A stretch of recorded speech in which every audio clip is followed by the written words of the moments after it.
ગયા ને? હે તો વાંધો નહીં, હજી મોરે મોરો બાકી છે. મિત્રો આજે કિસાન મહાપંચાયત જેમ પ્રવીણભાઈએ કીધું ભાગ 2 માં ઉપસ્થિત આપ સૌ દૂર દૂરથી અને હું જોઈ રહ્યો છું લગભગ 2.5-3 કલાકથી બેઠા છો, નકડે ઠઠ બેઠા છો. એવા આપ સૌને હું અહીંયા દિલથી આવકારું છું. સાથે સાથે માનનીય ગોપાલભાઈ, પ્રવીણભાઈ, બ્રિજરાજભાઈ, મનોજભાઈ, મયુરભાઈ, વિક્રમભાઈ, રમેશભાઈ અને આપ રાણા સાહેબ, તમામ મંચસ્થ મહાનુભાવો અને આપ સૌ લોકો દૂર દૂરથી પધારેલા મિત્રો. આજે જેમ હમણાં જ બધા વક્તાઓએ વાત કરી, અહીંયા કોઈ પોલિટિકલ ભાષણ નથી, પરંતુ આપણે આપણા હૈયાની વાત કરવી છે, આપણા દિલની વાત કરવી છે, આપણા જીવની વાત કરવી છે. હું ભાજપ વાળાને કહેવા માંગુ છું મિત્રો, હમણાં 2-3 ભાજપ વાળાઓ મને મળ્યા. મેં કીધું એલાઓ હવે થાંભલા અત્યારે કેમ ચાલુ કર્યા? તમે થાંભલા ચાલુ કર્યા, તમે સ્માર્ટ મીટર ચાલુ કર્યા. મને કે ઈશુદાનભાઈ તમારો વિડીયો અમે જોઈ ગયા હતા. મિત્રો મારો વિડીયો તો ચૂંટણી પહેલાનો, સ્થાનિક સ્વરાજ્ય ચૂંટણી પહેલાનો યુટ્યુબ ઉપર હશે, અને એમાં મેં કહેલું કે આ કોડાઓ ઉપર ભરોસો ન કરતા. મામા બનીને આવશે, કાકા બનીને આવશે, ભાણેજલા બનીને આવશે. ચૂંટણી ટાણે જેમ બાજરાના ખેતરમાં વૈયા પક્ષી ઉતરે ને એમ ભાજપ પર ઉતરીને આવશે. ભૂલથી કમરનો કાદવનો બટન ન દબાવતા, નહીં તો આ કોડાઓ થાંભલાઓ ને સ્માર્ટ મીટર નાખવાનું શરૂ કરશે. કરી દીધું કે ન કર્યું? જોરથી બોલો, કરી દીધું કે ન કર્યું? મિત્રો અમને હુજે છે આ લોકોનું. આપણે નાના હતા ત્યારે ખબર હતો, ઘોડિયામાં દીકરો પોતે ને એટલે કહી દે માં કે આ દીકરો કર્મી થશે કે અકર્મી થાય, કહી દેતા હતા. સાચું કે નહીં? એમ ભાજપ વાળાને અમે ઓળખીએ. 30 વર્ષથી સાહેબ મામું રમાડે છે. આ બુચસિયાઓને હું સારી રીતે ઓળખું છું. પણ મિત્રો કહેવા એ માંગુ છું કે આપણે 5 વર્ષે એ બચ્ચું આપણે બૂચ મારવા આવે, એ બચ્ચુની વાતમાં કેમ આવીએ છીએ? બચ્ચુની વાત તમને કદાચ ખબર ન હોય તો કહી દઉં. એક કાકા અહીંથી ધાંગધ્રા સુરેન્દ્રનગરમાંથી ગંગાજી ગયા નાહવા માટે. એમણે નાહવા માટે ગયા, એકલા હતા. એટલે એક ભાઈ દીકરો ગયો કે મામા તમે મને ઓળખો? તો કે ના. તો હું તમારો ભાણો બચ્ચું, તમારે નાવું છે? તો હા નાવું છે. તો લાવો તમારા કપડા, રૂપિયા લાવો, તમે જરાય ચિંતા ન કરો, તમે બિંદાસ માં ગંગામાં ડૂબકી મારી આવો, નાહી લ્યો, અને હું તમારો ભાણો બચ્ચું અહીંયા ઊભો છું. સાહેબ એ દાદા નાવા ગયા, નાહીને પાછા આવ્યા, ધોતી પહેરીથી, બચ્ચું ગાયબ. બચ્ચું બૂચ મારીને વયો ગયો. સાહેબ એ દાદા પાછા અહીંયા આવ્યા, ફરીથી 5 વર્ષે ફરીથી માં ગંગાના દર્શને ગયા, નાવા ગયા. જ્યાં નાવાને આમ કરીને બાપા જોતા હતા, ત્યાં ભાણિયો આવ્યો. મામા મને ઓળખ્યા? તો કે ના. તો હું તમારો ભાણો બચ્ચું, લાવો તમારા કપડા, લાવો તમારા રૂપિયા, તમે જરાય ચિંતા ન કરો. દાદા ભૂલી ગયા હતા 5 વર્ષે, ફરીથી આવ્યા છે, ભૂલી ગયા હતા. નાવા ગયા, નાહીને પાછા આવ્યા. દાદા ધોતી વાળા જ ખાલી, બચ્ચું બૂચ મારીને વયો ગયો. મિત્રો આ બચ્ચું ભાજપ વાળા દર 5 વર્ષે આપણે બૂચ મારવા આવે છે ને ઓળખવાની જરૂર છે સાહેબ. આજે હાલત એવી આવી ગઈ છે. આ ગોપાલભાઈ મને વાત કરતા હતા, સાહેબ મને ભાજપ વાળા મને એટલે મેળા મારે. એમને ઈશુદાનભાઈ કમાઈ લીધું કાંઈ? મેં કીધું શું? મને કે ખેડૂત કરતા હતા ને, ક્યાં ગયા ખેડૂતો? સાહેબ હમણાં ભાજપ વાળાને મેં કીધું આટલો બધો અત્યાચાર કેમ કરો છો? મને કે તો થાંભલા નાખીએ છે ને, એ તો 15 દિવસમાં સોલ્વ થઈ જશે. પછી ઈ જ અમારા ખેડૂતો, વિકાસશીલ ખેડૂતો, વિકસિત ખેડૂતો માનનીય નરેન્દ્ર મોદીના વિકાસને મત આપી દે. મને હમણાં કીધેલી વાત. મેં કીધું કેમ અત્યારે કરો? મેં કીધું ભાજપ વાળાને ચેલેન્જ આપવા માંગુ છું કે તમારામાં તાકાત હોય, તમારામાં તાકાત હોય તો થાંભલાની જે કામગીરી તમે ચાલુ કરી છે એ ઓક્ટોબર 2027 માં ચાલુ કરો, જ્યારે ચૂંટણીના 2 મહિનાની વાર હોય. હું જોઉં છું કે તમે કઈ રીતે કામગીરી કરી શકો છો સાહેબ. અબણા નહીં કરા બુચસિયાઓ બરોબર ખબર છે. ગોપાલભાઈ કે જો અબણ નથી, આ કોડાઓ બહુ તૈયાર છે.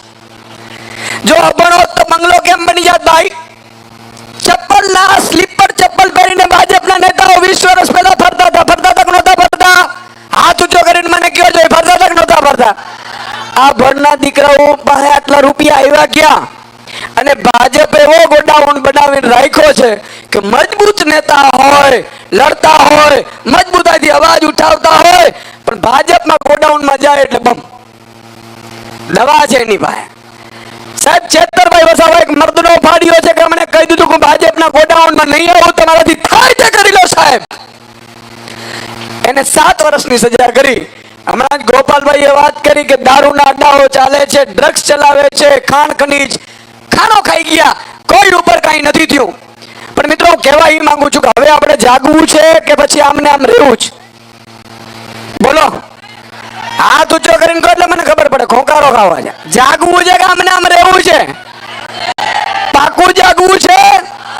મતલબ હું બપોરે એક સાણંદના દરડ ગામમાં ગયો હતો. હમણાં માતાબેન દીકરીઓ ધોમ તડકામાં બેઠેલી, ભાજપ પડા ત્યાંથી એના ખેતરોમાંથી 1 વીઘાના 2 કરોડ જેવા 1000 વીઘામાં સાહેબ પાઇપલાઇન નાખે. શું કામ ખબર છે? કે કંપનીઓના જે કચરો અને ગંદુ પાણી નીકળે એ ખેડૂતના ખેતરમાંથી પાઇપલાઇન નાખીને કામ કરે છે. તમને આશ્ચર્ય થશે, કોઈ ખેડૂત સાથે વાત નહીં, ખેડૂતો સાથે મીટિંગ નહીં, ગ્રામ પંચાયતની મીટિંગ નહીં, ખેડૂતોની પરમિશન નહીં, કોઈ ઓર્ડર નહીં, કશું જ નહીં. અને કંપનીઓના દલાલ બની અને આ ભાજપના નેતાઓ મિત્રો કામ કરી રહ્યા હતા. આજે ખેડૂતો ધોમ તડકાના બેઠા હતા. મેં એમને પૂછ્યું, મેં કીધું કોણ જીત્યો? તો કે કમળ. સાંભળજો સાહેબ, જ્યાં તમે નજર કરો તો ગમે ત્યાં જાઓ. હમણાં તાલુકા પંચાયતની ચૂંટણીઓ હતી, જિલ્લા પંચાયતની ચૂંટણીઓ હતી. તમે મને કહો, આજે તમે નાગરાવાળા તો આપણા દર્શીભાઈને જીતાડ્યા છે, અભિનંદન. પણ મિત્રો 1-2 થી કામ નહીં ચાલે. આમ પણ આપણા ધારાસભ્યો છે 5, પણ 5 થી કામ નહીં ચાલે. વિધાનસભામાં જવું હશે, તમારા કાયમી પ્રશ્નોનો નિકાલ અંત લાવવો હશે તો એક જ વાત કરવી પડશે, આમ આદમી 150 સાથે એન્ટ્રી કરવી જોઈએ ધારાસભ્ય સાથે. અને સાહેબ આમ આદમી પાર્ટીની સરકાર હોત તો શું થાય આજે તમને કહી દઉં. ઘણા લોકો એવું કહે છે કે સુદાનભાઈ સરકારો બદલે માણસો બદલે કશું ન થાય. મેં કીધું એવું નથી. ચાલે જાઓ પંજાબમાં. મિત્રો પંજાબમાં કંપનીઓ પંજાબમાં છે, નથી એવી નથી. પણ મિત્રો ખેડૂતોએ આંદોલન કરવા પડે છે તો થાંભલા મુદ્દે નથી કરવા પડતા. આજે મને આ પત્રકાર બેને પૂછ્યું, મને કે સુદાનભાઈ આ લોકો આંદોલન શેના કરી રહ્યા છે? મેં કીધું બેન આ આંદોલન ખરેખર તો ભાવ માટે હોવું જોઈએ કે ના હોવું જોઈએ? એપીએમસી ની લાઈનો માટે હોવું જોઈએ, ખાતરની લાઈનો માટે હોવું જોઈએ, બિયારણ માટે હોવું જોઈએ. આપણા પાક વીમા ખાઈ ગયા, પ્રધાનમંત્રી ફસલ વીમા યોજના 2018 નો જે પાક વીમા બાકી છે એના માટે હોવું જોઈએ. કપાસના ભાવ ઓછા આવે છે એના માટે હોવું જોઈએ. પણ આંદોલન શેના માટે ખબર છે? આ તો અમે બધા ભૂલી જ ગયા. આપણે ભાજપને દાનમાં આપી દીધું જ્યારે. પણ મિત્રો હવે આપણી માં સમાન જમીન છાતી ઉપર જ્યારે બુલડોઝર ચલાવે છે ને ત્યારે આપણે જાગ્યા છીએ, આંદોલન કર્યા છે. એટલા માટે કહું છું, આવતીકાલનો સમય બહુ ભારે છે. જો આપણે જાગ્યા નહીં, આપણે એક ન થયા તો મિત્રો આ શરૂઆત છે. હજી થાંભલા નાખે છે. કાલે તમારા મારા દીકરાઓને ઉપાડી જતા આ લોકો વાર નહીં લગાડે, સમજી લેજો તમે. અને આપણી આબરૂ, બેન દીકરીઓની આબરૂ ઉપર ભાજપ પણ આવીને ઉભા રહેશે. અને પછી આપણે જશું પોલીસમાં કોઈ ફરિયાદ લેવા તૈયાર નહીં થાય. તાનાશાહીની સાહેબ શરૂઆત થઈ ચૂકી છે. મારી આપ સૌને વિનંતી છે કે હવે જાગવાનો સમય છે, થાકવાનો સમય નથી. મિત્રો અમે 5-25 લોકો લડીએ છીએ. ઘણા લોકો ભાજપ પર છે, કાર્યકર્તાઓ તાળીઓ પડે છે. એને પણ કહેવા માંગુ છું કે પીપળ પાન કરતા સત કુબરિયા મુજ વીતી તુજ વીત સે ધીરો ખંભા પલિયા. પીપળમાંથી પાન જ્યારે કરતા હતા ત્યારે કુબરિયા હતા, હસતા હતા કે જો પડે છે છે ત્યારે ઈ પાંદડા ખરતા ખરતા ઈ કુબરિયાને કહેતા હતા કે મુજ વીતી તુજ વીતશે ધીરો કમ બાતલિયા. આજે ભાજપના કાર્યકર્તાઓ, ભાજપના નાના બુથ પેજ પ્રમુખો થાંભલા નાખે છે, એમાં બોલતા નથી. ચતરભાઈ જેવાને જેલમાં નાખે છે, તાળીઓ પડે છે. એને હું કહેવા માંગુ છું કે કાલે જ્યારે તું ભાજપના મોટા નેતાની સામે પડીશ ત્યારે તારી ઘરની આબરૂ ઉપર, ઇજ્જત ઉપર હાથ મૂકશે ને તું કાંઈ નહીં કરી શકીશ. તારી જ ફરિયાદ ભાજપ પણ લેવા નહીં દે. આ સ્થિતિ આવી જશે મિત્રો. એટલે આજે મિત્રો હું એક બીજો એલાન કરવા જઈ રહ્યો છું. આ લડાઈની શરૂઆત, અંત નથી. અને અમે તો 43-44 વર્ષના યુવાન છીએ. આ તો હજી બધા મારાથી પણ નાના છે. ભાજપને કહેવા માંગુ છું કે તમારામાં તાકાત હોય એટલો અત્યાચાર અમારા ઉપર કરી લેજો. આજે નહીં તો કાલે તમારે વ્યાજ સાથે વસૂલાત ન કરીએ તો અમે પક્ષ અમે રાજનીતિમાં આવ્યા સાહેબ. અમારી ક્યારેય પરિવર્તન સંસારનો નિયમ છે.